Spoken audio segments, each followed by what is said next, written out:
guys, welcome to MasterGamingVR. I'm joined with Riley from Adulternum Games. I'm gonna go ahead and maybe do a little intro. Tell us who you are, what Yeah, sure. Adulternum Games is. So my name's Riley Dutton, and I'm kind of the creator, I guess, of Orbus VR, which is the game that we're actually doing this interview in right now.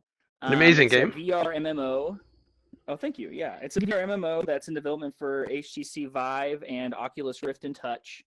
And I think it's if not the first, one of the very first VR MMOs built from the ground up for room scale VR. So yeah, so Adulternum Game Studios is the name of the gaming company that I started. It's got about 6 people now that work for it. Some of us are full-time, some are part-time. We did a Kickstarter campaign a few months ago to kind of kick off development, and so we've kind of got a community going now. There's about 500 or 600 people that have kind of bought in for the alpha or the beta so far. So we're just developing the game right here in front of the community. We're doing closed alpha tests every 2 weeks, and just kind of working toward hopefully getting it released by the end of the year. And previously, you were our president of another studio that works on the Roll20 pen and paper companion app, right? So you've got Yeah, decent amount of so experience in the industry. yeah, I was one of the co-founders. I wouldn't necessarily say I was the president, but yeah, I was kind of basically the technical lead there for about 5 years.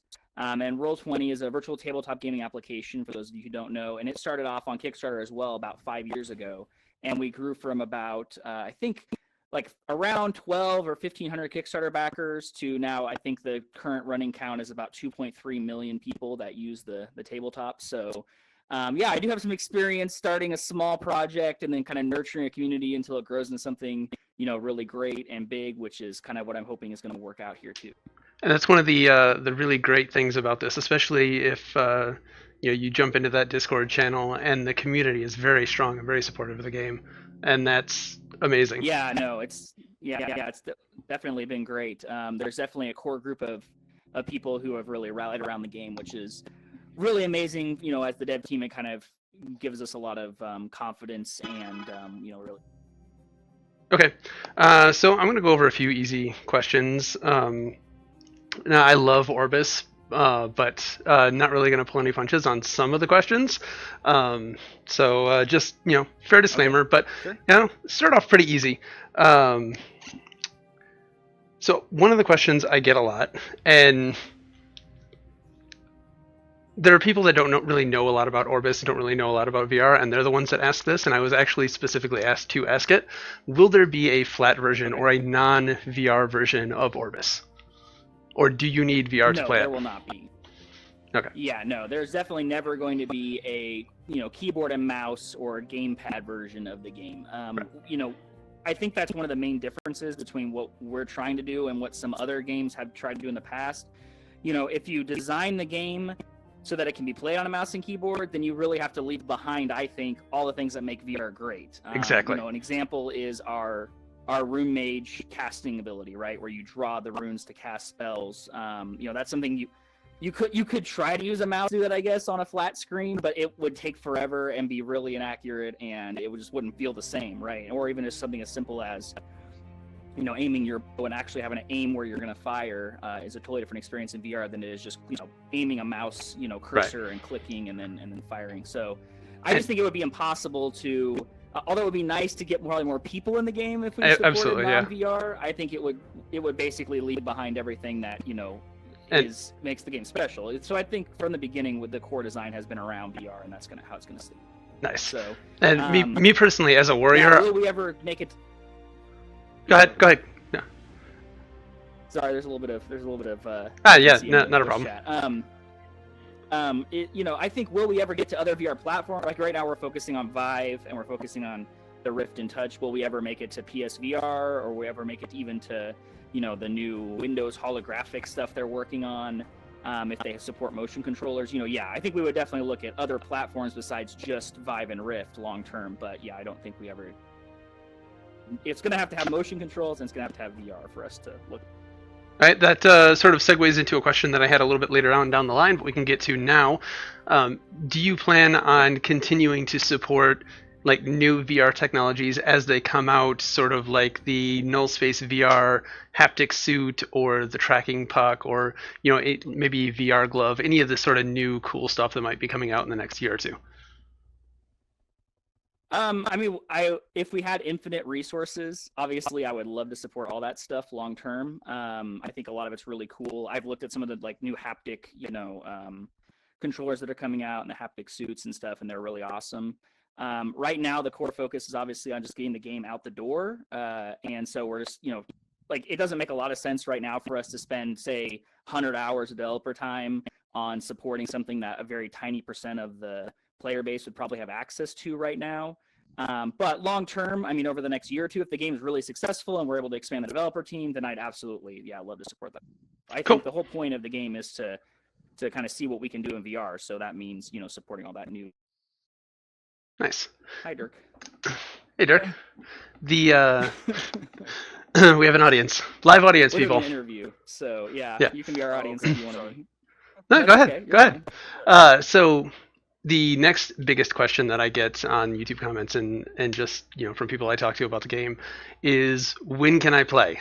When is the release Yes, good sort of question. scheduled? If there's After this alpha test, we will be announcing the rest of the testing schedule and solidifying I think the remainder of the dates that we're going to use for everything.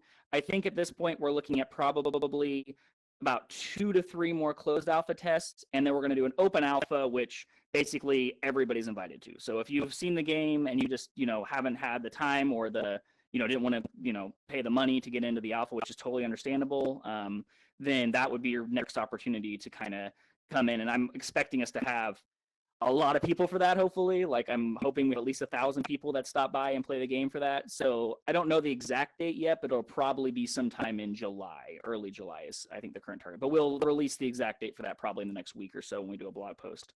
okay. Then after the open alpha, we'll launch into closed beta, and that'll last for probably 4 to 5 months. And then we'll do an open beta, and then after that, we'll launch into early access, which would be when the game is live for real. No more wipes, no more testing. It'll. Nice. So with that, I think that you have already set dates for the next 2 alphas, which are closed alphas, which are the 16th and the 30th. I forgot where I was going with this question.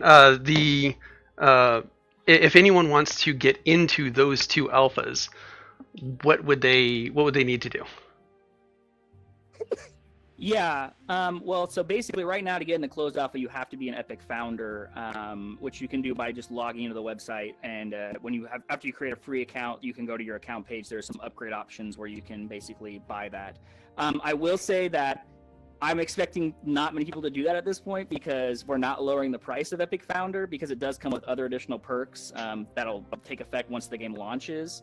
And so it's not as good of a deal at this point to buy in, since there's only 2 closed alpha tests yet. So what tier gets me into closed beta? That would be the founder tier, and so that's the tier that I expect, and that's kind of what we've seen is, when we started the closed alpha test, we have quite a few people that bought into the Epic founder tier. Sorry, my battery on my controller's dying, which is why my. That's all right.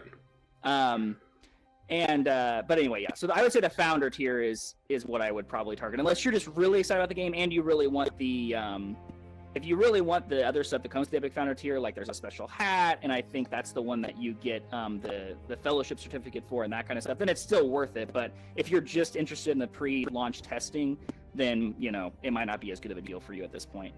Okay, so moving on to like gameplay and content and stuff. Is Orbus going to be focused more on PvE or PvP? Like, what do you see being the main focus? Yeah, I definitely think that it's primarily a PvE game. I think it's probably like 60-40 or like maybe 70-30. We do have open world PvP in the wilds, and kind of what the inspiration for that is this kind of a blend of if you play the Division when they had the darkness zones, and basically the idea being that the Division's primarily kind of a PvE game, but then you get in this PvP zone and you can go in and compete for resources that help you in PvE, but it's kind of like full loot. but you kind of have to opt into it by going into that zone.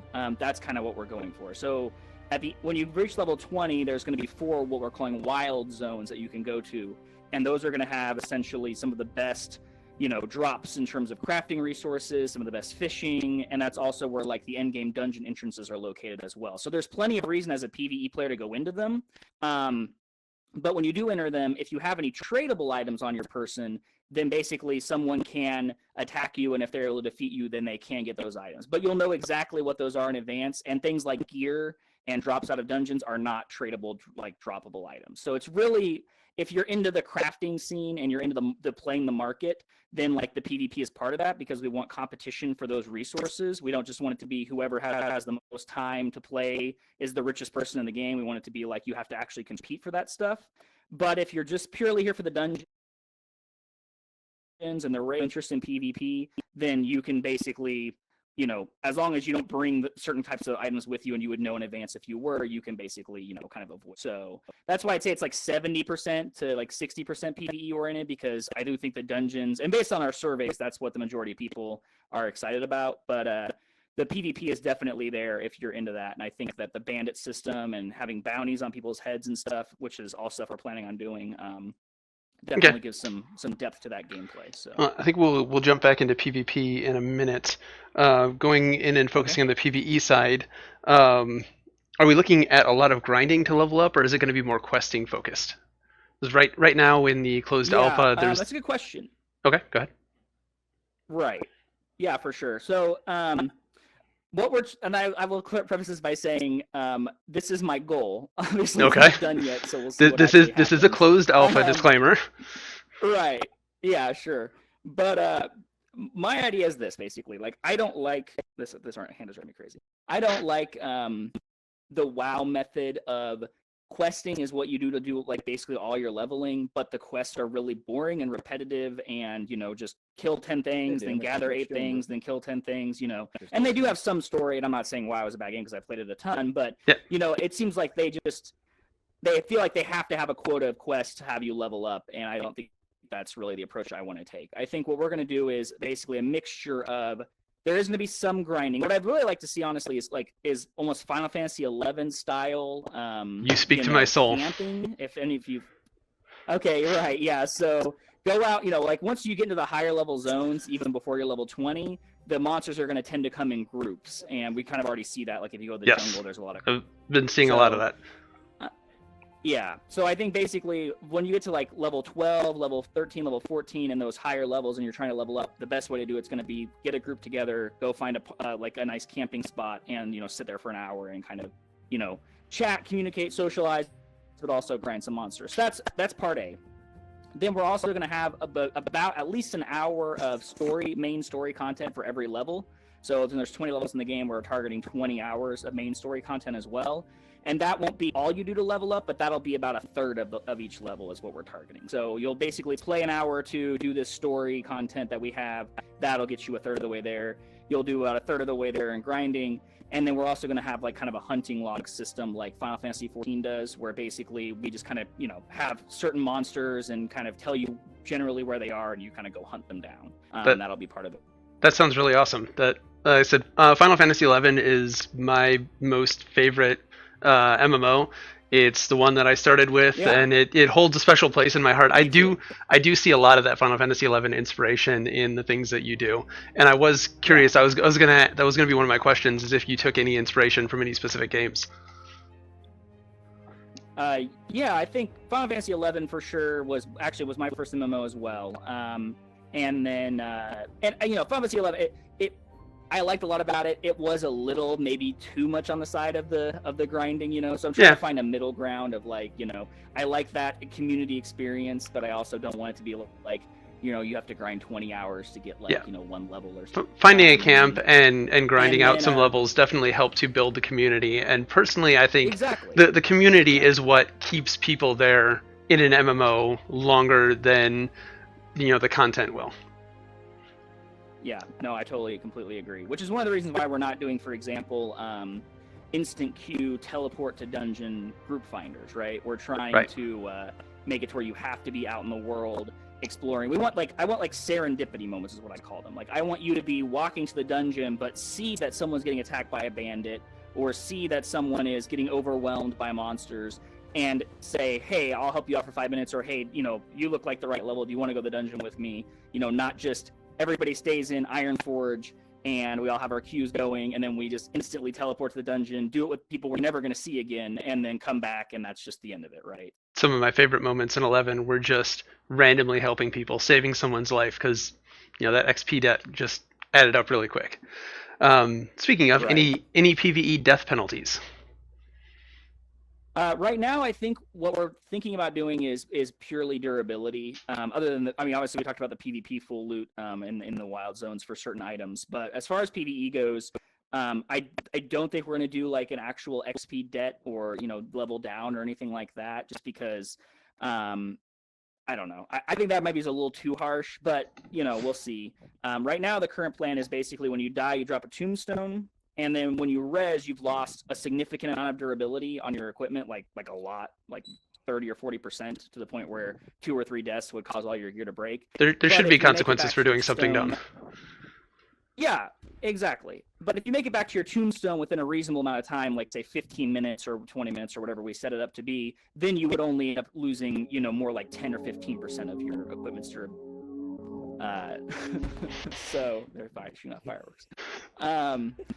So yeah, I think that we're trying to find a balance between, yes, we want you to explore the world and be able to make mistakes and not feel like you just lost 3 hours of playtime, which is a frustrating experience. But at the same time, like you said, we don't want death to be so meaningless that it's a viable strategy to just go rush a cave 6 times so you finally make it to the part where you had to collect the rare flower or something. Right. So you mentioned going back just a step. The main story will take about 20 hours, is what you're aiming for. How long are you expecting to go from like level 1 to max level? Do you have like a time frame in mind that you're looking for? Yeah, I'm thinking it's going to be, I think the latest chart that I looked at was probably 75 hours, 75 to 100. So like 75 on the low end if you're really good, and 100 hours on the high end if you're super slow at it. It depends. Obviously, it depends on how dedicated you are to, because one of the things about the game is you can level multiple classes, and your fishing has a separate level, and your runesmithing and your alchemy. So if I spend 10 hours doing those things, so just, I guess it depends how much time you spend on your primary character. And Yeah. Well, once you hit the max level, you're not really the max level, because then you've got to go back to your mage or your musketeer and level that up too. So, and I really love that, and I wish more MMOs would do that. Yeah, me too, because I really hate when you're like, I just want to try a different class, and I don't want to have to like leave my character behind and lose all my reputation that I built up in the community, or all that kind of stuff. So, but yeah, I think 75 to 100 hours is kind of what we're targeting as the like level 1 to 20 first time through. We are thinking about adding in some items into the game that for your subsequent, like if I've already leveled my rune mage to level 20 and I'm leveling my warrior now, that goes a little faster. You get an XP bonus, 30% more. That'd be nice. Well, to make up for the fact too that there won't you don't have the story quests, XP, right? Right. Exactly. So, and then I will say also, so we're talking about 20 hours of main story content, but then we're also going to have side quests, and those aren't required. Even the main story is not really required. I mean, you can level up grinding if you don't want to do it. We're also going to have side quests, and again, our philosophy there is we're only doing them if they're interesting. So we're not going to have any that are, like I said, just go and find 10 boar skins, that, and that's it. That's the side quest, right? It's going to be like, you're going to go to the Lakewood Inn, and you're going to be interacting with the innkeeper there, and he's got an actual story going on in terms of, wife or whatever it is, you know what I mean? And like, you're trying to figure out what's going on there. And so there will be those as well. So I think that'll probably add another 10 to 15 hours of solo content. That sounds good. So, as far as dungeons and zones, do you have a number goal in mind? Like, how many zones are we going to be running through? How many dungeons are going to be? Is it going to be 1 per zone, or how's that going to work? Yeah. So we have, at this point, there's, let's see, so there's 1, 2. I think there's 5 leveling zones planned right now, of which we have 3 in the game already. And then basically we're gonna have so there'd be like 4 leveling dungeons that are about as long as the jungle one. So we're targeting half an hour ish, maybe an hour tops, depending again on if it's your 3 bosses. And then once you get to end game, we're gonna have at this point the target is to have 3 full-size endgame dungeons, and each of those dungeons itself has 4 wings. And basically, 1 wing of a dungeon is approximately equivalent to what you're seeing right now as a dungeon, like in the jungle. Wow. So 3 bosses, that's like a wing of a dungeon. And then you can do, there's 4 wings per dungeon. So it's like basically like 12 dungeons, essentially. So if you looked at the jungle dungeon, there'd be 12 of those doing an in-game at once. Nice. That's ambitious. We'll see. That does seem. I don't be shocked if I'm like halfway through beta. I'm like, yeah, we can't get that many bosses done. But I mean, I think eventually they'll get in. It's just a question of will they make it in for launch, or is it something like 2 months after launch we're patching them? Right. It's going to take people a while to get to end game anyway. So, but that's the goal. And then At least I think the dungeon layout's going to be pretty cool because the idea is that each dungeon has 3 or 4 wings, and then also has a central shared boss, which is designed to be like a 15-person boss. And so essentially you do the 5-person dungeons in your groups, but then you come together to the central boss, when there's enough people. That's the idea. So multiple groups will be able to go into the same instance, or will this be a non-instanced? The central area is non-inst. So basically when you first enter the dungeon in a non-instance part of it, that up to 100 people can be in, although and just like any other zone. And then you go off to the wing, and the wing is the instance part, essentially. Okay, that makes sense. And then each wing is its own instance? Yeah. Okay. Let's go. So world bosses. There is Elongata right now. What other raid boss, like world raid bosses, are in the works? Like a number, or is it going to be 1 per leveling zone, or any plans on how that's going to work? No, 3 is the number we're targeting right now for that. We've got 3 bosses we're for sure doing. There was a stretch goal on the Kickstarter to do a 4th, but we didn't reach the goal. That doesn't mean we'll never add a 4th, but it just means that we weren't confident we would have 4 launch. Right. So yeah, 3 world bosses, and I will say that the world bosses are actually designed to be level 20 bosses, not like level 8 like Elongata is right now. So we will be still using Elongata, but we wanted to get one in early so people could experience what it's like to fight something with 10 or 15 people. Okay. But basically, when the game launches, she'll be upgraded with some additional mechanics. So speaking of classes, what ones are going to be in at launch? The ones we've got now. These 4. This is it for launch. So as far as the battle disciplines go, we've got the Rune Mage, the Ranger, the Warrior, and the Musketeer. Like I said, we had a stretch goal in the Kickstarter campaign to add another one, but we didn't reach it. And I mean, if we got like into the beta and everything was going amazingly well and we're ahead of schedule, would I add a 5th or a 6th? Yeah, I would probably, but I'm not going to promise it because I'm not confident we can definitely get it done in time. Right now, I mean, basically just kind of like the way I'm approaching the alpha beta launch thing is, so I think there's like 3 areas. There's infrastructure, which is like the actual server, the networking topology, just like getting the game to actually work at all. There's the mechanics, which are like the classes and the actual playing the game. And then there's the content, which is, how many dungeons, how many bosses, how many zones, story content, all that. And my goal is to have all the mechanics and the infrastructure solid by the end of the alpha. So that way during beta, we can solely focus on content, which is why, since I'm kind of considering the battle disciplines more of a mechanics thing, I'm hesitant to add anything once we get past alpha before launch, because I don't want to have to go back and rebalance the whole game, because we added this 5th class that suddenly throws everything for a loop. But we'll see, Any thoughts on what your... Kind of a long-winded answer. No, that's fine. Any thoughts on what you might be looking at for those first extra classes post-launch? Maybe Rogue or Dark Knight, maybe? No, I am not going to comment on that. Darn. That would be, I'll get skewered if I say something now and that ends up not being it. I'll tell you a couple ideas I've had for classes. Okay. We've talked about doing a monk, which would be like kind of a melee fighter class, which I think would be kind of cool. I had this crazy idea for this... I don't even know what to call it, but is like as you walked around, and I actually prototyped at one point, as you walk around the world, it basically you had strings that like attached to the various enemies and allies, and you would essentially take like, it was almost like you were like threads of fading kind of thing. It was kind of weird. I don't know. Like I said, it's a very weird idea. But you would like be able to put things onto the string, and they would like go to the thing that the string was attached to, or you could like cut the string or tie strings together to do different things. It was really weird. But it sounds interesting. So we're trying all kinds of crazy stuff. I think there's stuff you can do in VR that you can't do in traditional MMOs. You know, I know our current classes, other than the Musketeer being like a gun class that heals, which is kind of neat, are pretty basic. But you know, long term, don't be surprised if we come out with a couple classes that are just, you know, totally off the wall, but I think fit in really well in, you know, in VR the way that you couldn't do it in a traditional game. Looking forward to seeing what that class ends up being. Like, this guy's crazy. So any so no plans for expansion, no like current plans for expansion post launch. Like some companies will say, you know, we're planning XYZ content every, you know, X amount of time frame, like crazy, you know, Sure, an expansion yeah. a month. I can tell you what the current plan is. I can tell you what the current plan is.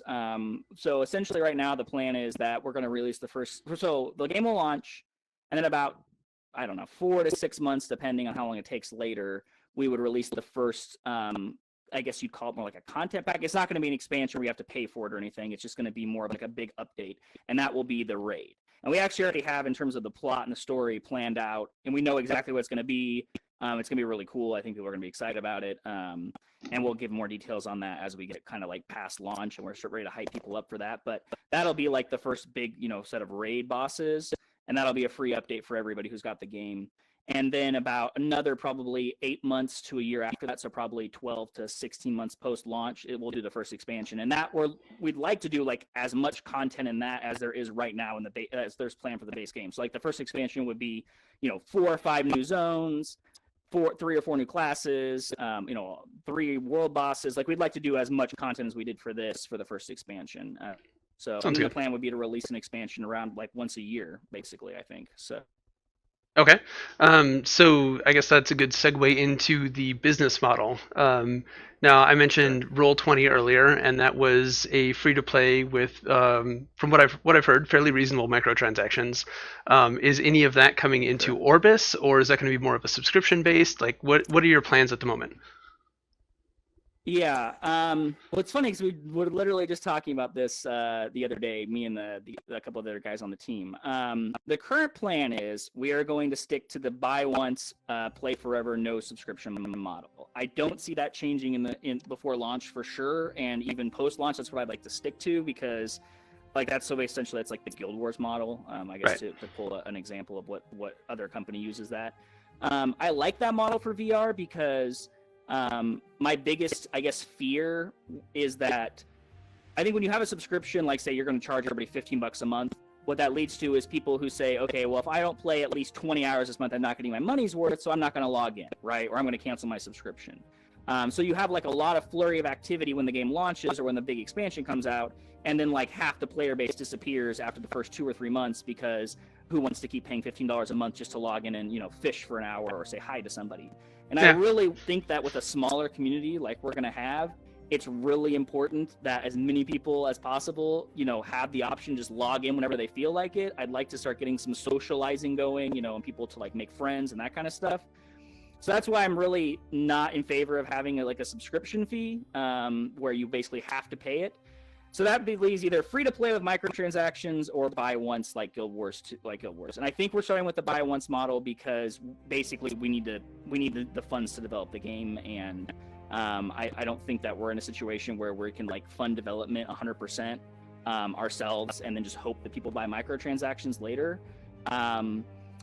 If the population doesn't materialize post-launch, like if the game launches and 6 months in, it's like, oh, we've only sold 1,000 copies of the game, then like, would we take a look at that and go, maybe we should go free to play and we should give everybody who bought the game credit on a store or something? Yeah, I mean, we would consider that. Obviously, we're not just gonna like be so stubborn that the game's gonna, you know, die off or something. But I don't know. We've had good success so far between the Kickstarter campaign and people buying into the alpha and beta, and so I'm pretty confident this model is gonna work for us. But you know, I think it's even with like the Roll20 example, the model we ended up with was not the model we started with. The original plan was we were just going to sell stuff on our marketplace, and that was going to pay for everything. And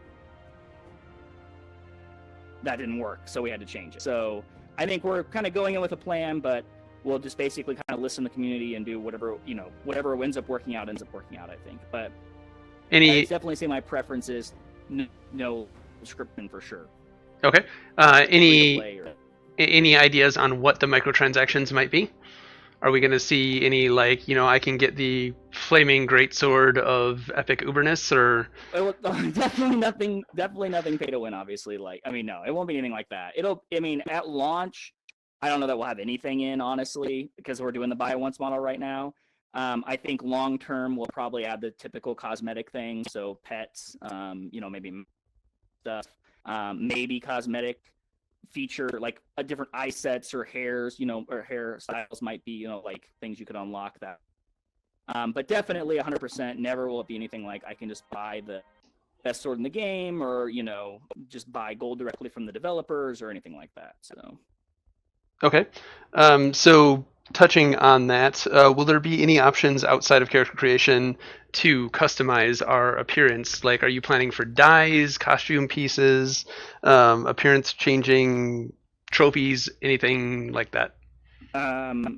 You cut out a little bit there during that question. So Sorry. Will there be dyes, or like basically other than appearance, can you customize your gear? Is that what you're asking? Right.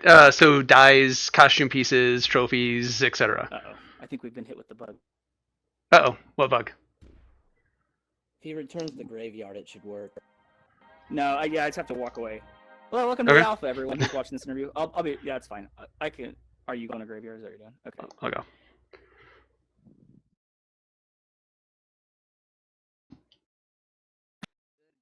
go. Okay, this is alpha, guys. Yeah, for some reason. Costume pieces, dyes, trophies, any sort of post-game cosmetics that we can either purchase or pick up in game. Yeah, I don't have any concrete plans right now for that stuff. It's certainly possible long term we will do something like that. Like you said, dyeing armor is always a popular choice. I would even do stuff where like choosing what your polymorph turns into. Instead of a chicken, you could have a pig or something, or doing different fireworks spells. There's lots of, I think, options that we could go with there, but we don't. I think the main goal right now is just getting the game out the door and having it be fun, and then I think like that kind of stuff will come post launch. Okay, what is it that the community's interested in? That kind of thing. So So I love the utility cantrip spells, like the light that he just cast. Yeah. It has no combat benefit whatsoever. It's just pure utility. There's also the fireworks that has no purpose whatsoever other than just being fireworks. Are we going to see more of that stuff? Yeah. Oh yeah, for sure. So the concept I keep talking about for the Rune Mage class is basically like Gandalf, which I love the thing I love about that character is that like he always has something up his sleeve for any situation, whether it is combat or he just wants to entertain people at a gathering, or he just needs to light his way, or he needs to get somewhere quickly. He's just always got something up his sleeve. He's got 300 tricks, and that's kind of how I want the Rune Mage to be. I want there to eventually be 40 different spells you can learn, and half of them are just not combat oriented, but just fun things you can do. So yeah, for sure. Awesome. So let's jump into lore and story.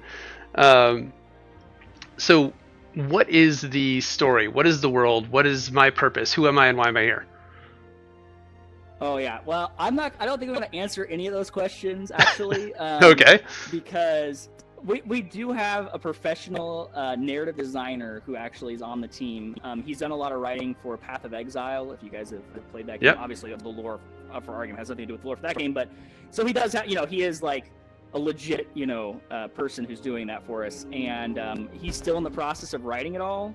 So I don't want to say anything, and then it turns out we edited that part out, or we changed what that character actually does, or that kind of thing. But I will say that we are planning right now to have the first act of the story written in the next about 6 weeks, and so you should start seeing in the next test or two a lot of that stuff start popping up as far as NPCs with actual dialogue and real quests, and some of the lore starting to come into the game itself. So, but So- yeah, I don't know, like, I don't want to give anything away or spoil anything. So, but So it's not even like a we're waiting to the last minute to do it. a little bit Well, of I mean, backstory for the character. Well, for your character, I mean, your character is who who you want it to be. I mean, we're letting you kind of role play. We've done the bare minimum, I would say, to insert you into the game world Okay. in a way that makes sense in terms of like what your backstory is. But really, we want that to be largely up to you. If you decide that your backstory is you were born in this village and that's why you're here, then that's fine. If it's just we're passing through and you settled down here. But the game, the story does start here. Gosh, I'm trying. So what is our launching point off onto the story? Does like something happen to this village? Yeah. Well, yes, those are spoilers. I don't Okay, give okay. anything away until you experience the quest content. Okay, But I that's think- fine. okay, That's fair. So let's see. The major factions of the world. That's okay. The major factions of the world, though, basically are, which I guess are interesting. So there's the guild, and that is basically the association of like merchants and innkeepers and things like that. And they, that like mayors are members of the guild. So that's one faction. Another faction is the order, which is sort of like the militant, religious sort of faction in the game. There's sort of a rebel group called the Patrial Knights that you'll end up doing a lot with.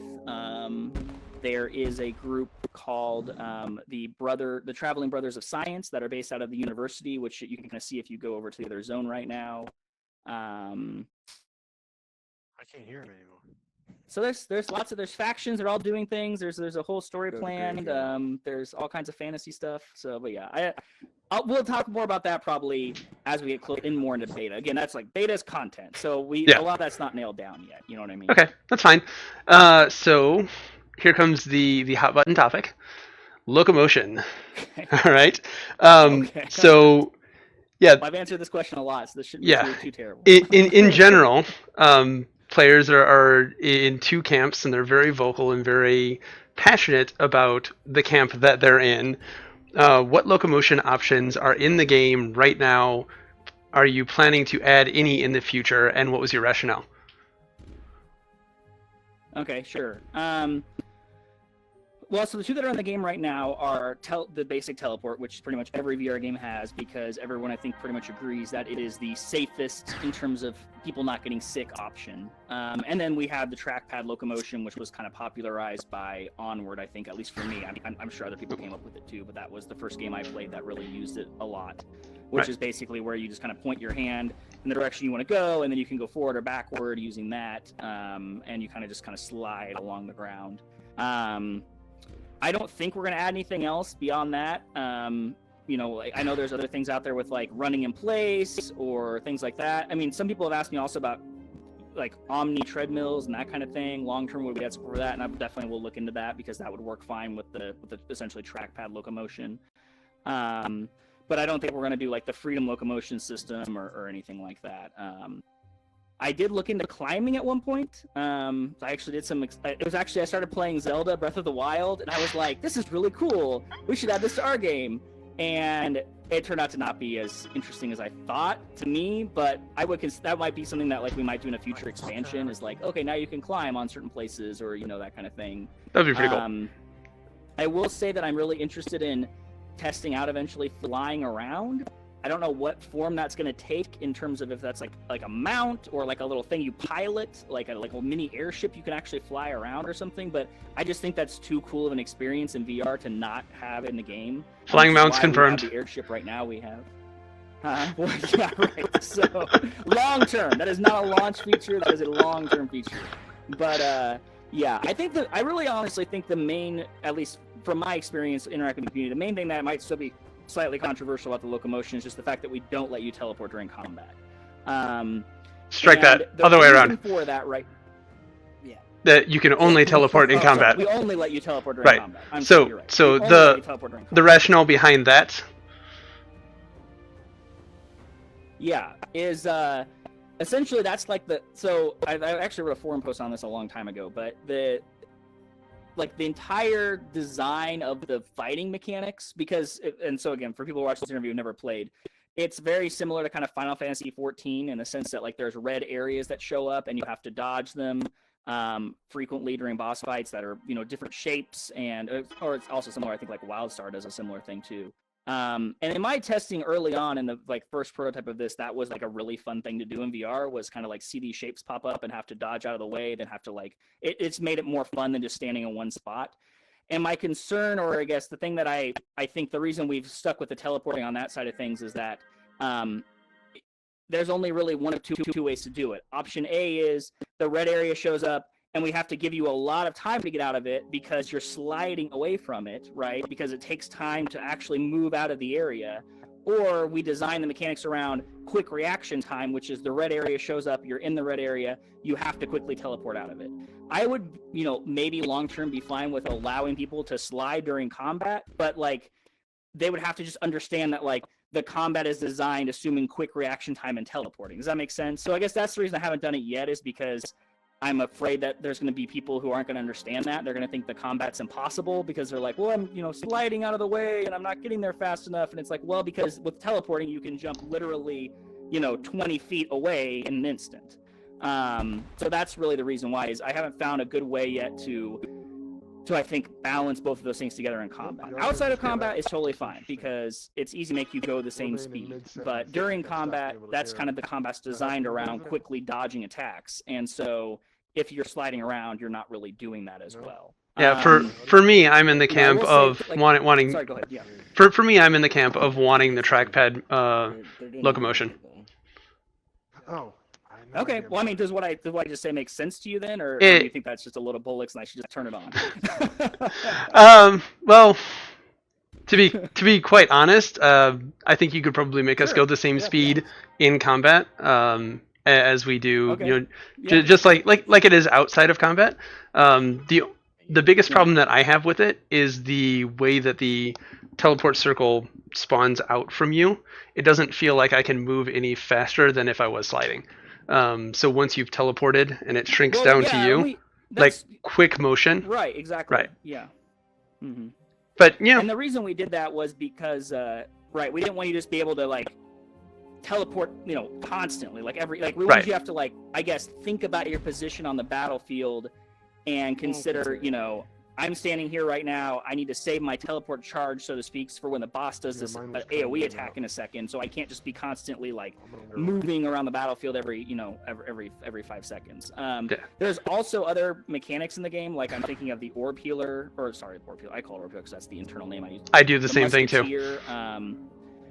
The Musketeer healing. I think there's a lot of Musketeers who would probably, be not as happy if they constantly had their allies sliding around everywhere and they were trying to hit them on the run. That's a fair point. So that kind of thing too is something. It is very frustrating when somebody teleports away from your orb. Right, and at least with teleport, you can see the blue line and know where they're going to go, right? Whereas sliding, it's like trying to hit a moving target is definitely difficult. So, I don't know. I think it will definitely probably at some point experiment with it, and during the alpha is the time to do that. But I guess the thinking is not I did it because I just hate trackpad teleporting, because that's what I use to get around the game world. So I like it. It's just that, we want to make sure that the combat is balanced and makes sense for the type of combat we want. I get that if you're playing Onward or a first-person shooter type of game, you wouldn't, you need that constant motion, but that's just not the kind of combat that. So, but anyway, like I said, don't be shocked if during an alpha test we turn it on and we say, go for it, let's see what happens, because that's what alpha's for. But that's been the thinking so far, anyway. Okay. Let's jump back into PvP really quick. And we're getting close to the end of my questions, and maybe we'll ask some from our mage gallery over there. So PvP is open world and instance, correct? Yes. So we talked a little bit about the open world. How does the instance work? Well, so we have had a couple ideas there. Right now, it's basically just like an arena where it's a free-for-all. You spawn in and, go to town, kill there. My original idea on that, and I haven't had as much time to flesh it out as I'd like, was basically to do something like essentially the Hunger Games in VR, where you teleport into this arena. There's both PvE kind of dangers in the sense of like there are monsters that you can kill to level up and get gear, but they could also kill you. There might even be like a mini boss that you can maybe solo if you're really good and you're at least a certain level. And then the idea was that the monsters would actually level up as the time went on. So like if you didn't kind of keep up with the general level that was going on in the arena, you would get left behind and be slaughtered essentially. Then on top of that, you're dealing with the other players who are also there trying to attack you. And it's funny because I had this idea like 6 months or 8 months ago, and then PlayerUnknown Battlegrounds came out, and it's not the same exact idea by any means, but that kind of what they're calling battle royale genre has kind of taken off. And I was like, oh, well, maybe that is something that people would be interested in playing. So it's kind of like a VR version of a battle royale, I guess, with the addition of like, and it's also kind of cool because it's almost like a mini version of the entire game in like one arena. So it's like you start at level 1, there's fighting monsters, there's getting gear. We could even throw in a crafting table or fishing, and have it, be beneficial. Then there's PvP. So it's almost like the whole game condensed into like half an hour, which is kind of neat. So what would be... We've also thought about... Okay. Go ahead. I was going to say, what would be my benefit No, for going in there and doing some of this instance PvP? Well, right, yeah, I think it's purely just for fun. Just for fun? Okay. I mean, eventually Fair enough. we will probably have, eventually we'll probably do like, we talked about doing a tournament at one point for this. I'd like to actually get it to a point where people would come into the game world and you could actually like be in the tavern and like, except we kind of mix in a little bit of modern technology, so to speak. Like we'd have a screen up in the tavern where you could actually like see what was going on in the arena and people could cheer for people and talk about it. And that'd be pretty cool. And kind of have a tournament going on, which would be kind of cool. And eventually we'll obviously have like ratings and ranks and all that stuff. But, I mean, it's not like you level up in terms of you don't get gear from it. That helps you with bosses. You don't, level up in there. That helps you with, whatever happens in there stays in there. So it's really just purely for fun at the end of the day. That sounds like more of the Sword Art Online inspiration. Right. Yeah. Just for fun. Yeah. So. All right, so what sort of flagging system is in place? If I don't want to PvP, how do I avoid it? Oh, no. Oh, I can't hear you again. Oh, no. All right. Oh, no. No, there it goes. Okay, good. Oh, there so, it goes. Okay. Did you hear the question? Okay. No, I didn't. I did not hear the question. Okay, so PvP, what sort of flagging system is in place? If I don't want to PvP, is there a way to avoid it? You can't avoid it completely if you go into the wilds. You're always in the wilds. It basically the way the flagging system works. By default, everybody has their player safety on, which means that even if you're in the wilds and I shoot someone with an arrow, it doesn't do anything to them. They're just like, invulnerable to my attacks. That way, you can't accidentally, hit somebody you don't mean to hit. But if you turn your player safety off, you can initiate combat with somebody in a free-for-all zone, like a wild zone, even if they don't want to be engaged. However, I think the thinking there is that since you only get benefit from killing someone if they're going to drop something worth getting, and we'll have some kind of indicator that actually shows, like I'm thinking there's going to be like a backpack on you or something that kind of shows like you are carrying items that might drop.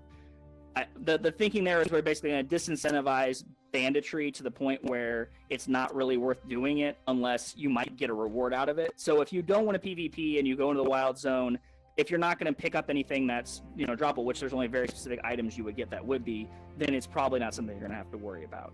That's where like putting bounties on people's heads comes in. There's going to be, guards that are outside the wild zone. So like if you come outside the wilds and you're bandit, you're pretty much going to be dead. And then again, there's like, you have to go all the way back to the jail, which is in the starter zone, which is like a 20-minute walk to get back to the closest wild zone, that kind of thing. So, I don't know. Well, I think our approach is, we want there to be open PvP, but we want it to be incentivized for the right reasons. Okay. If that becomes a... You're breaking up.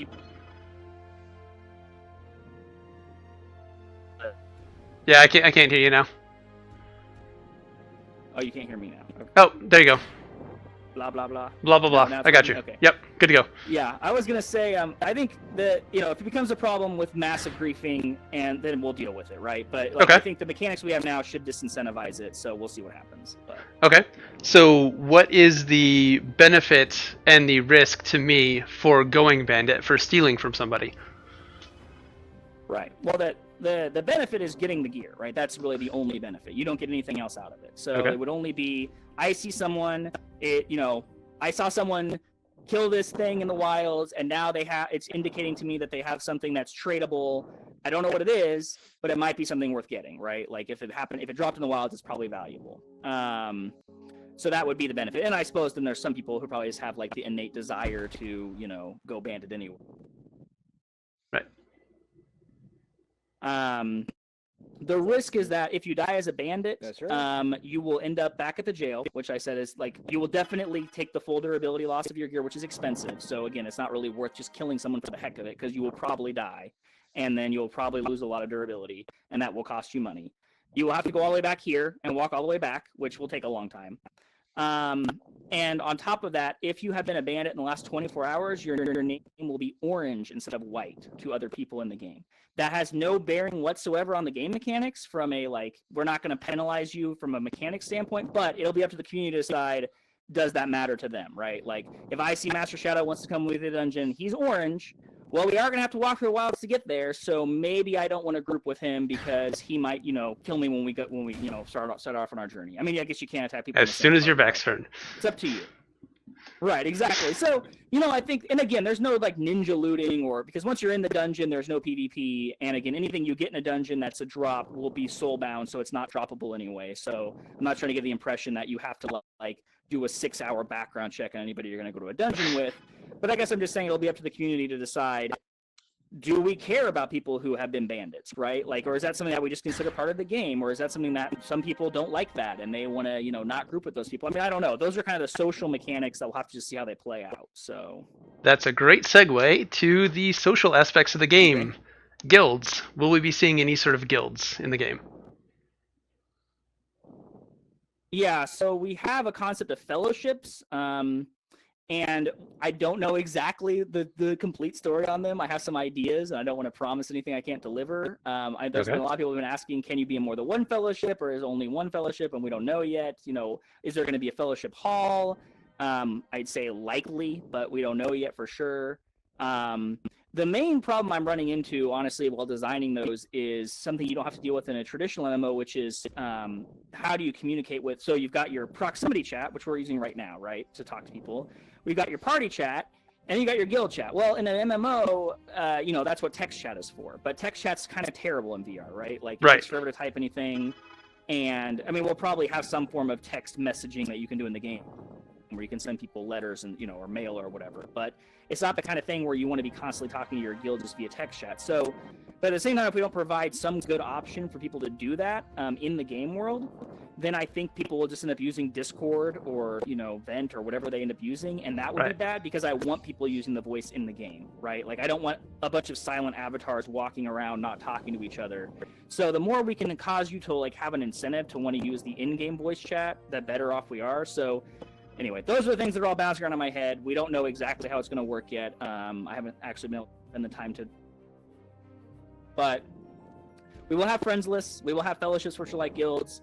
And we also are planning on adding in tavern games. So what I'd literally like to see, I'd love to see happen is people come meet up in the tavern and they're just going to play, a tavern game or two and just pass the time.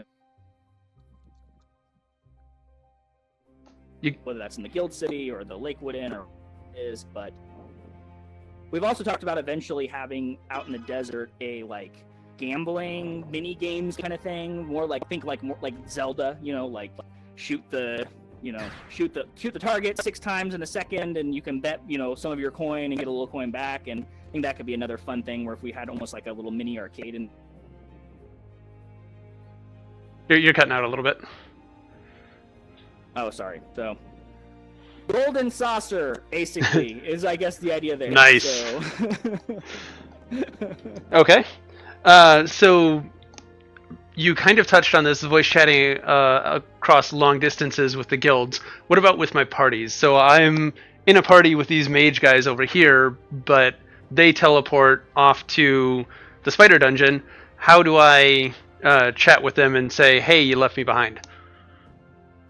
Right. So we actually already have that in the game in the form of the player compass. So you can't actually see me pull mine out, so you might have to pull yours out so you can show them on the screen. But basically, this is kind of cool because one of the things we started thinking about when we started doing the game was, do we want to have like a map in the top right corner of your vision that shows you where everything is? And we're like, no, we don't want that. We want you to have to explore. So what we did decide to do was we give you this compass that has like landmarks that most people in the world would know about, right? So like it's like if you're just from this area, you would generally know where, the big bodies of water are. You would generally know where the big inn is, So it doesn't tell you like when you're on a quest, go to this exact specific spot, but it does, the quest text will say like go north of Loch LaRue and you'll find this, cave, right? And like that's the kind of thing. Player compass to get nearby, then you'll kind of explore the area a little and find where you're supposed to go. We're losing your voice. And you probably didn't hear what I was saying there. I No. realized. But if you hold it up to your mouth while you're talking, it works like a walkie-talkie, and your voice gets broadcast to your party members wherever they are instead of broadcasting to everyone else. So if Nice. it turns red, that means it's working. Okay. And we give the sound that comes out of that a special little effect, so you can clearly tell it's like coming from around you, and it's a little distorted, so it's not as good as the proximity chat. So you can kind of tell that it's party chat. But so I guess like with the guild, it's like, do we have like a dial you switch on this to like party chat, guild chat, or is it like there's another thing you have to carry? That's where it gets kind of like complicated.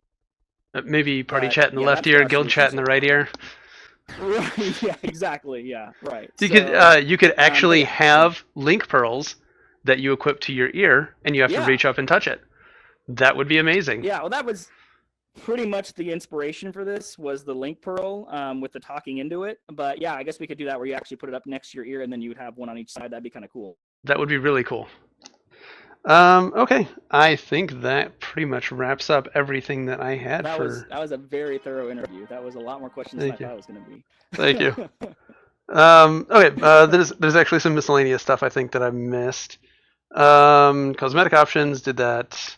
Any plans for voice commands? Potentially using like a Google or IBM voice service to, that's chant out magic or something? I don't think we're going to do it for any of the combat stuff. It's just too unreliable from my experience. I have an Amazon Echo in my house, and it's pretty dang good. But even that, considered like that's like state of the art, right? And I'm not sure we could have something that good. Right. It still occasionally, and I just think in the heat of combat, I just don't know that I want you being like, right, like fireball, right? Like that's not really something that I want going on. Right. Makes sense. Will we be able to customize our house at some point? And will it always be in this location, or will we be able to put it somewhere else? Can you hear me? Yes. Yes. Oh, okay, great. Okay. Yeah. So no, the house, the way it works is we actually already have this planned out. Your house will always be instanced like it is now. So we're not going to do the you can own land, at least not yet. Maybe long term, like expansion 6 or something, we could do something like that. But for now, it's instanced housing. But there'll basically be like multiple locations throughout the world where you can choose to place your house. And I think one of the cool things is that since we're not going to have a shared central auction house, and they're actually going to have to be market stalls, like this is a market where the players will be able to own stalls. And if you want to buy something, from a market stall, you have to actually come to that stall and buy it. So placing your house here in the starter village may make sense when you're a low level, because I would expect that the markets in the low level zones would have items geared toward low level players, but you may want to move your house to a more high level area as you progress in the game, because then you have close access to markets that are, maybe a little better for what you want, and it's closer to the, content you do more often. So is it reasonable to say we are planning on so is it reasonable to say that it's similar to the Mog houses of Final Fantasy XI, where you can just pull your house to somewhere? Yeah, it's exactly. Okay. So what were you going to say before I interrupted? I was going to say that different houses, different locations will have different interior sizes and features. So, for example, like you might be able to get a really nice house in a city that has like an upstairs, instead of just like the main floor like the current house does. That's purely role playing, right? That's no game mechanic. That doesn't have any influence on the actual game from a mechanic standpoint. And then the other thing is, you asked about customizing your house. Yes. And long term, we definitely want to do that for sure. We had a school on the Kickstarter to do it, right at launch, and we didn't need it, so it's not going to be in at launch. But long term, we definitely want to give you the option to, I'd love to have like a whole class that's job it is basically to build the decorations and the furniture and stuff for the houses. I think that'd be really neat to do in VR, to actually like saw something and nail it in with a hammer and paint it and do all this other kind of stuff. So long term, we definitely want to do that. So server locations, any thoughts on those yet, or is it too early in development? Like, will there be Oceanic servers, European servers, or will we all just be on one big mega server? Right now, we're definitely sticking with the mega server purely from a population density standpoint. If the game becomes really popular, I'm targeting 1,000 concurrent players basically being the max per server. So we'll see what happens in terms of the game, and so like if the population explodes and we get 100,000 people that are playing the game, then absolutely we'll spin up more servers and we'll do it in various locations and all that stuff. But especially probably for launch and shortly thereafter, unless the population's way larger than I anticipate, we'll be sticking with just the one server. Yeah. So we're still deciding on exactly where it's going to be located. Right now, it's located in New York, because that's a pretty good location in terms of for even European players to be able to connect to, because it's right off the Atlantic coast there. But we'll see. So. Okay. So the most important question that I'm going to ask. Okay. What class are you going to be playing at launch, so we know what the OP class is going to be? I'm guessing mage with their instant kill ultimate. It's always mage. Yeah, Room Mage is definitely near and dear to my heart personally. But I will say that Robert is definitely going to be playing a ranger. And I also love the musketeer, and I'm typically a healer in most MMOs, so I'll probably split my time between Room Mage and musketeer, and then Robert's playing ranger, and he also likes warrior. So we definitely have all the bases covered on the dev team for sure. But yeah, me personally, I'd say Room Mage is probably the class I'll start with. So. Okay. You mind if we take a question or two from our audience? Sure. Yeah, if anybody has any. All right, guys. Anybody have a question you want? Anything that I missed? Putting you on the spot. One good piece of information that Riley gave previously was what benefit the in-game raid gear is going to give you. The 90-10 split there, I think, is a good piece of information for people. Okay, so what's the 90-10 split? Common. The 90-10 split, you mean about how hard it is to get the gear the best and getting gear geared up for versus the normal gear. Right. So, for sure. Benefit, but it's not game breaking. Yeah. Yeah, exactly. So basically, one of the things I think, and this is based on my own personal experience with MMOs, you have a group of people who are really into the game and are skilled at it, but they have less time to play. And I typically, honestly, fall into this category these days because I'm older, I have a job, and I can't just play as much as I like to, like I used to back in the day. Unfortunately. And so I want those people to be able to still be very competitive at the game, but obviously the people who put the most time and effort into it should have an advantage to some degree. So kind of my thinking there is like getting geared up, for example, for a raid. It'll getting 90%, like the 90% best gear in the game, 90th percentile game, will not be that hard. I mean, you'll have to put an effort, you'll have to be skilled, you'll have to do the end game dungeons, but it won't be that hard. But if you really want to get like the best in slot stuff, then it's like a whole order of magnitude more effort, right? So it's not like you're going to be twice as powerful as somebody who doesn't have that level of time to put into the game. But at the same time, if you do have that level of time to put in and you want to be the best, at least gear wise, then that's just going to it might take 20 hours of doing the dungeon or whatever to get slotted out to the point where you could do the raid, but the best in slot gear might take 200 hours to get.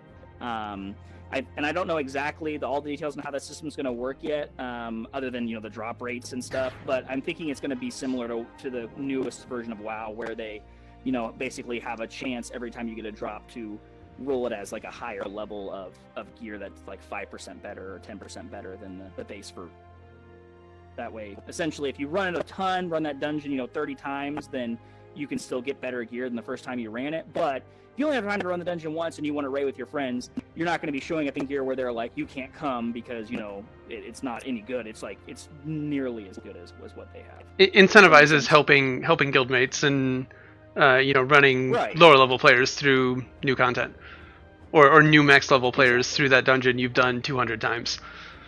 So yeah, that's pretty cool. Right. There should be something you can get for doing that, right? But we don't want it to be so broken that it's like you're suddenly, like I said, like, you know, if you haven't put in that 200 hours, you can't do the raid. Because I do think this game needs to be fairly, at least casual friendly, because, you know, a lot of people don't want to play VR for 8 hours at a time, which I totally understand. Because even just doing this interview for like an hour, my face is getting sweaty, right?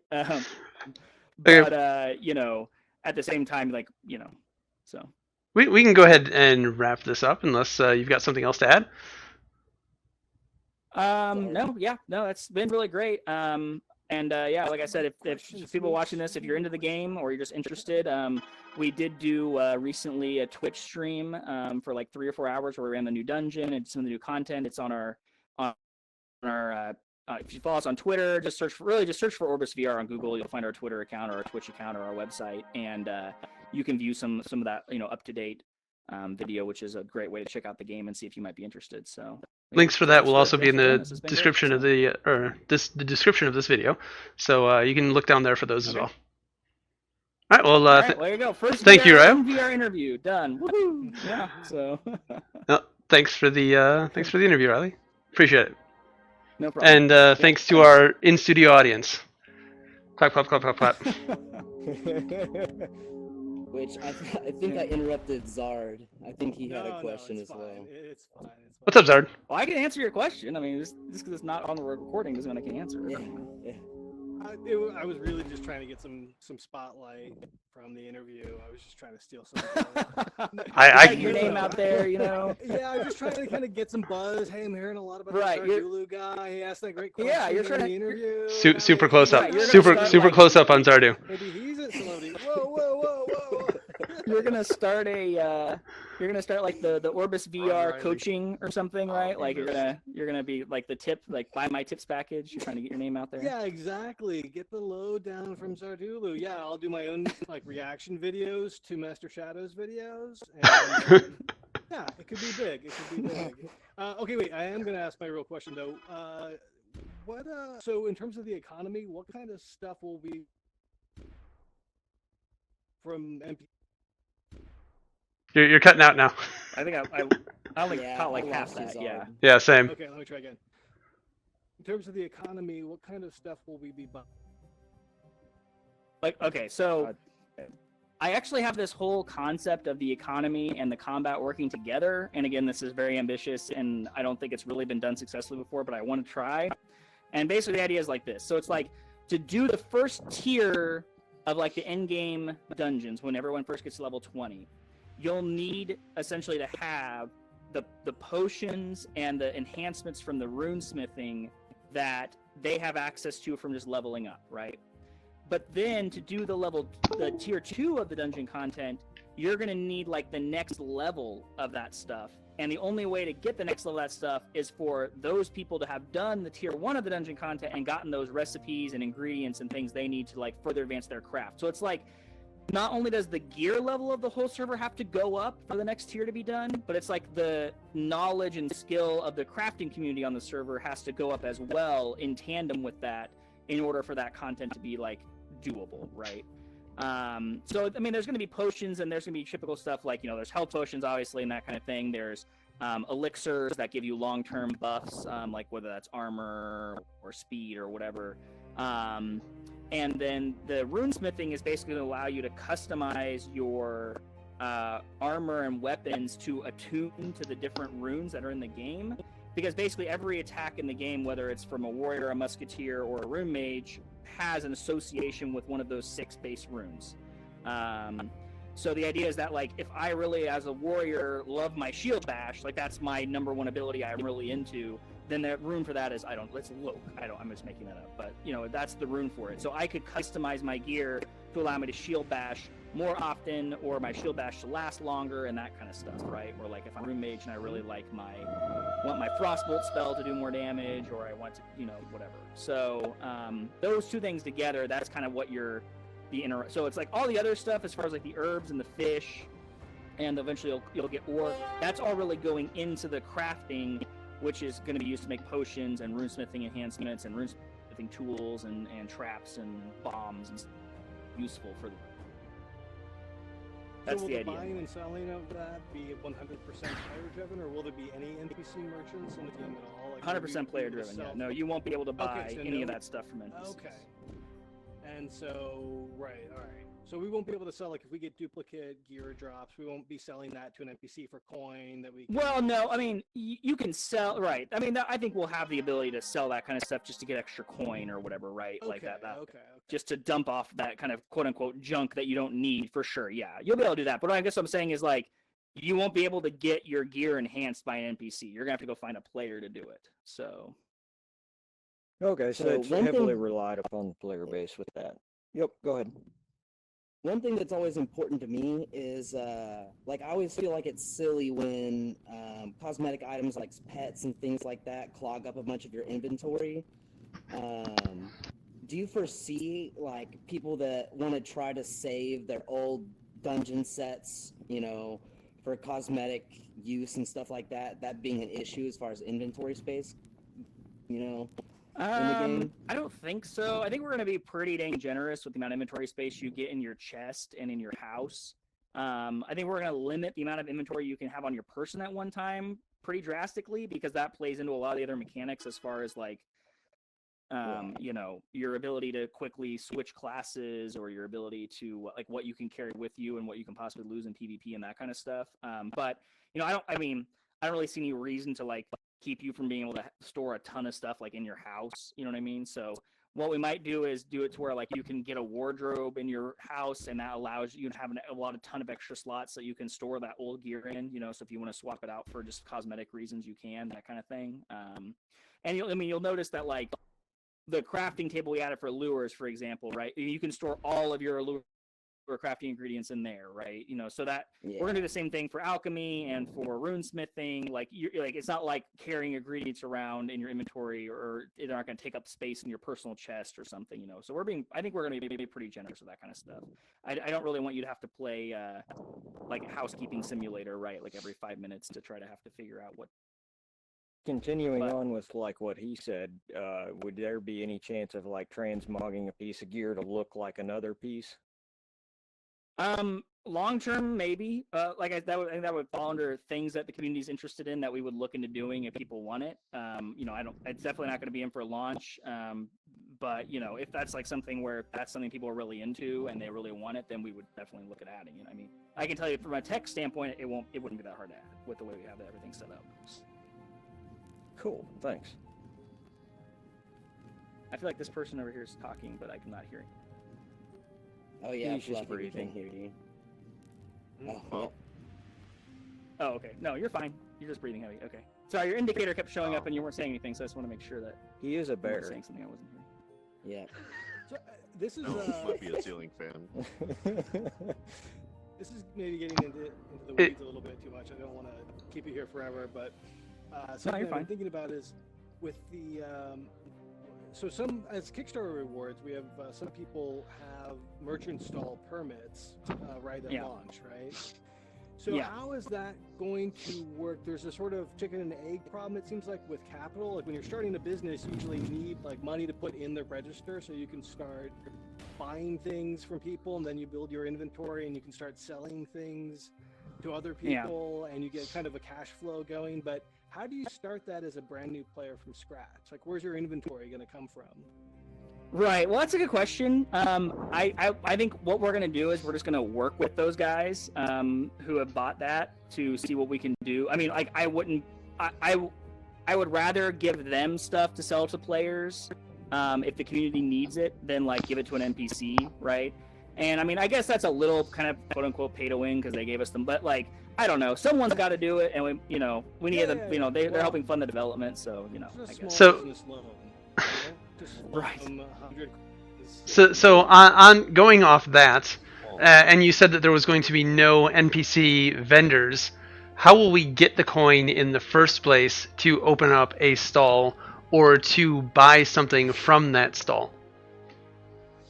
Right. Well, so there'll be gold faucets in the game, right? So there's questing you can do that'll give you gold. Then you can sell gear that you pick up off the ground or items you pick up off the ground that you don't want for gold. So there'll definitely be gold faucets, so that obviously the money has to come originally from somewhere before people can trade it to each other.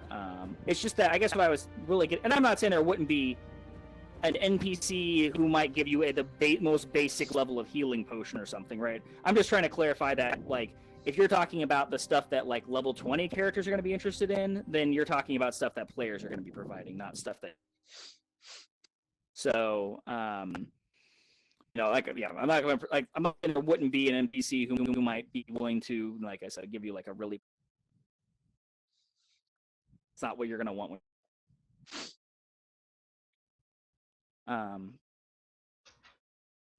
But I don't know. I mean, MMO economies are just hard, right? I mean, that's. Like, I'm not going to sit over here and pretend like we have everything figured out and we know exactly how everything's going to work and we can predict, the future perfectly. I think that one of the advantages of having a fairly small community is that we'll just, interact with you guys and hopefully have discussions about it, right? I mean, like, if you guys get in the game and you're like, they're like, I have a merchant permit. I have no way of getting things to sell to people. It's been 2 months and I'm going to lose my stall. And I feel like this was a totally, failed experiment. I'm going to be like, okay, well, let's talk about this. What can we do to make you feel like you can be successful as a merchant in the game, right? Like, clearly we're doing something wrong if you can't succeed. And I think the same thing goes for anything, right? If we're talking about like runesmithing, nobody's coming to me to get their gear enhanced. It's not worth it, right? Okay, well, then we need to look at that and make adjustments, right? So, and you can do that when you have a small player population who's, dedicated to the game. It's hard to do that when you have 8 million people and. Right. I mean, so let's take advantage. I mean, that's why I guess what I'm getting at is like, there's a lot of disadvantages to having a small player population, like limited development resources, for example, is the one, obviously. But there's a lot of advantages too, and I think we should take advantage of those, right? We shouldn't pretend like we're this giant behemoth MMO that's not going to be able to change anything after we launch, right? Like, it's an experiment. This is the first time anybody's done this in VR, and even in terms of the non-VR mechanics, there's a lot we're doing that nobody's done before in an MMO. So, well, hopefully this small player base that you're talking about turns into a lot bigger than you can imagine. Right. Yeah, well, that would be good, right? I mean, I think that's better for everybody. I think the game is more fun when there's more people playing it, for sure. My goal is to have, if there's 10,000 people playing the game on a regular basis within the first year after it launches, I think I think it would feel really full. That would be a nice size community, and I think it would only grow as VR becomes cheaper and Generation 2 comes around and that kind of stuff. How big do you expect the population to expand come into beta? Are you well, there's twice as many triple? people. Yeah, there's twice as many people that are in the beta than the alpha, for sure. So assuming that we see similar participation out of the beta, which I imagine we would, then it'll be about twice. We are going to do an open alpha, though, before the closed beta starts, and for that, I'm expecting probably 4 to 5 times at least the size of what the alpha's been. So that's kind of what we're preparing for from a server resources standpoint. So, because even when we did the stress test before we did the Kickstarter, we had, I think, 800 people participate, and there's been about 250 people that participate in the alpha so far, which, so even if we only had as many people as did the stress test before, it would already be quite a bit more. And I think there's a lot more people that have heard about the game since then. So, we'll see what happens, but I wouldn't be surprised. At what point in your dev cycle do you plan on kind of nailing down balance as far as what you want, quickest player time to kill and stuff like that? Yeah, but I would say by the end of the alpha probably will be the time to have that nailed down for sure. Now that all the classes are actually in the game, that's something we'll be focusing on in the next 2 or 3 alpha tests, is basically that kind of stuff. We're not probably going to add, I don't think, any more, the number of zones we have right now, the number of dungeons we have right now, all of that is probably going to stay the same through the end of alpha. I think what we're going to focus on is finishing up the resource disciplines, so runesmithing and alchemy. We're going to focus on balancing the combat and the combat classes, and we're going to focus on bug fixes, right? And so That's kind of the plan anyway. So And the idea is that when we get to beta, all that stuff is pretty well figured out. personal, my only real complaint as far as like game bugs go is the nav mesh. When do you think that you'll get to addressing that, or are you going to be addressing that at any point in time? Like, so that hill over there, a small little bump, and just because it's slightly too steep, I can't walk past it and I have to teleport. We'll be addressing that over the next couple of alphas. It's on our list. Okay. As the way that the nav mesh for the. That's all I wanted to hear. It was on the list. Yeah, I know, it's definitely on the list. Robert complains about it all the time, so he's like, so he's on my case about it already. One last question. I won't aggravate you about anything anymore. I'm running like a 1080 card, and the new area, like I'm running super sampling 2.2, and that's the first that I've actually really experienced any drag on the card getting any shutter in the headset. You know, how is this going to compare to players who are running like a 980 or a 980 Ti? Are zones like that, are you going to end up starting to have to state, you're going to need a better card than a 1060, 1070 versus if you want to run 2.2 in those? I was gonna say if you went on 2.2 super sampling. No. Yeah. No, I know. I'm saying that was just starting to get my card, and I didn't even realize I had it on 2.2. You got a crazy good card. I think that was the point. No, I don't have a TI. I think the reason that zone is harder on your card is probably part of it's the grass. The grass is a lot thicker there and that's that is actually a surprising number of Don't polygons. get me wrong, I love that. Yeah, I was just going to say, I love the grass. The grass is amazing. Don't change the grass. Yeah. Don't change it, right? We actually have a testing rig that has a Radeon. What's like the bare minimum Radeon card you can have that's Oculus ready? It's like the 260 or 290. Like the one from like 3. So it has that in it. So we always test everything on that and basically make sure that with super sampling off, of course, that the game doesn't have, any judder. So, we're pretty cognizant of that. We kind of have like a hard polygon invert. It's funny because like the graphics in this game are not that demanding, but it's because it's open world. Like people just don't realize like, you go play something like Robo Recall, and if you really start paying attention to it, it's like everything's in a corridor, right? Like everything has a very finite draw distance, and it's very short, really, at the end of the day. So you can put lots of high poly, beautiful robots.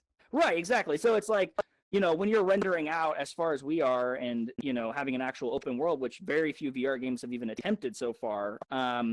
That's really one of the reasons why this graphic style is good for us, because like you couldn't do this kind of like large and open world and have realistic graphics in VR right now. I mean, you would need like a SLI 1080 Ti or something to do it. I tested it. They were like, I have a Titan, and I tested it. And it was just like, well, this isn't even gonna work. So yeah, I don't know. I think So it's nice of you to be concerned about the people who have the lesser graphics cards, but I think we're on top of it. We're at least paying attention to it. So, and there's also some long-term performance stuff that we don't have in yet. Like we're going to be using I hope the CTAA stuff, and then we can turn down the multi-sampling to like 2x and it much more So yeah, so we'll see, but I think it should be okay. So yeah. Okay, any other questions? Yeah. Anyone, just that you guys redid the Were-Rabbits and they look a lot better now. Yeah. Are you planning on redoing any of the existing models?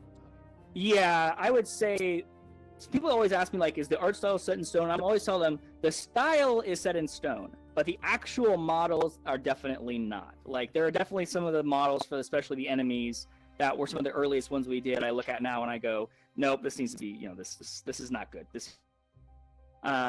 So I think that you're definitely going to see over the next like 2 or 3 months that some of the models are going to be changing. Like the ones I can think of right off the top of my head, the wolf model, we have a new one up already that just hasn't been put in yet. We're getting a new sheep model. So the deer guardian I think is also changing.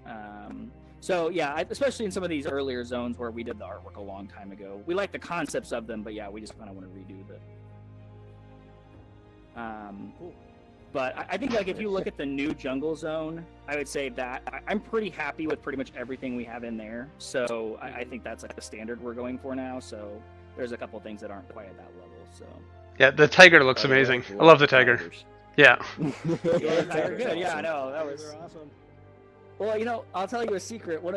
I get the model and I get the animations that the modeler does, and then I decide what the combat is going to be for it because he usually does the model before I have a chance to actually design. And he had this jump attack in there, and I was like, I know exactly what I'm going to do with that. I'm going to make him leap across half the map, scare the crap out of people. So That's amazing to have Scared him. just have your shield up and have it pounce on your shield, and then the feedback from the Vive controller.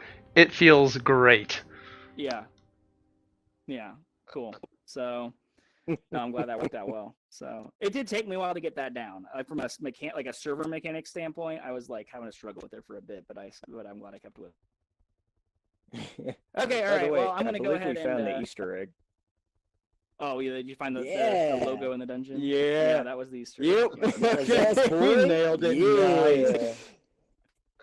We killed that Like freaking lizard boss like 16 times today trying to get Logan some shoulders. Oh yeah, by Oh, the way, yeah. you can sneak through you can kill one mob and get to that boss. Just so. Oh yeah. Well, I think what we're gonna do on that is we're gonna make it to where the we're gonna be redoing. I think before the next test, instead of showing you the levels of the mobs, we're gonna do everything relative. So it's gonna be like it's gonna have like a symbol on it. It's like even match. Like we're gonna do it more like Final Fantasy does. Too Like weak. even match or Impossible to gauge. Right.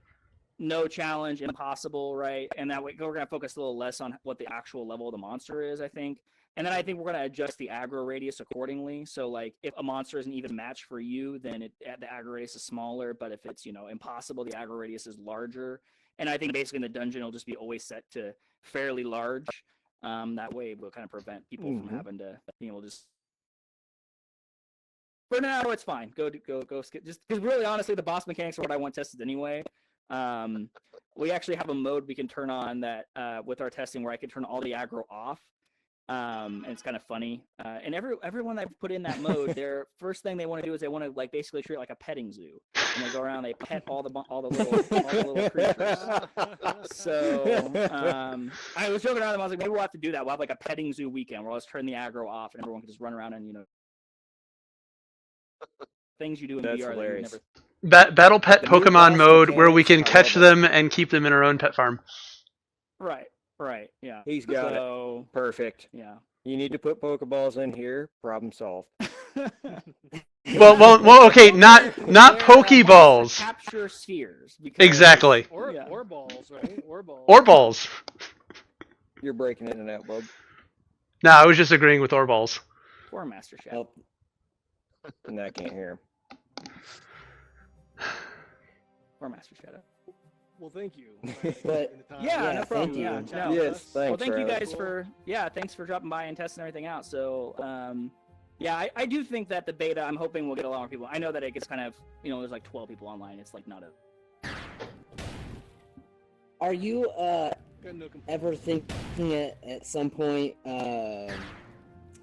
like Any? as a dev maybe some sort of like global god chat or something like that for during slow tests you can like global voice if anybody's interested in doing the world boss there's like a we want to test that or something. I did think of doing, like giving myself again, being inspired by Gandalf, a special spell where I could cast it and stick or I guess Harry Potter, where I could stick my wand up to my throat and like everyone would have to hear what I said or something. But no, I do think we're gonna add in a dungeon finder. It's not gonna be a instant teleport to the dungeon finder. It's just gonna be these people are looking for a group, they need a healer, and then you can flag that you're interested somehow and they can accept you into the group kind of deal. But I think we'll add that in pretty quickly because that way, yeah, if you're like doing something and there's not as many people online, you can still coordinate getting groups together to do stuff. All right. Okay, cool. Thanks, guys. Have a good one. All right, thanks. Awesome, See ya. Riley. Yeah, thanks. for all the answers. See you later. No problem. Bye. Thanks, Master I hope Shadow, you recorded all for making that. this happen. We need to comb through it. Look for all those hidden gems that he just You reviewed. almost teleported him. It was so close. I know it was so close. And I Yeah, we still saved can't your hear you, ass, Master. man. Sorry. I wasn't even gonna tell. Okay, well, that was pretty good. That went a lot better than I expected, actually. So the first real interview that is up on the channel, and I'm pretty happy with it. Hopefully there was a lot of good new information in there for you guys, and I'm going to go ahead and jump off this because this has gotten fairly long. Make sure to hit that like, sub, comment down below. Remember that those links that Riley mentioned are going to be down in the description, and I will see you guys in the next video. Later!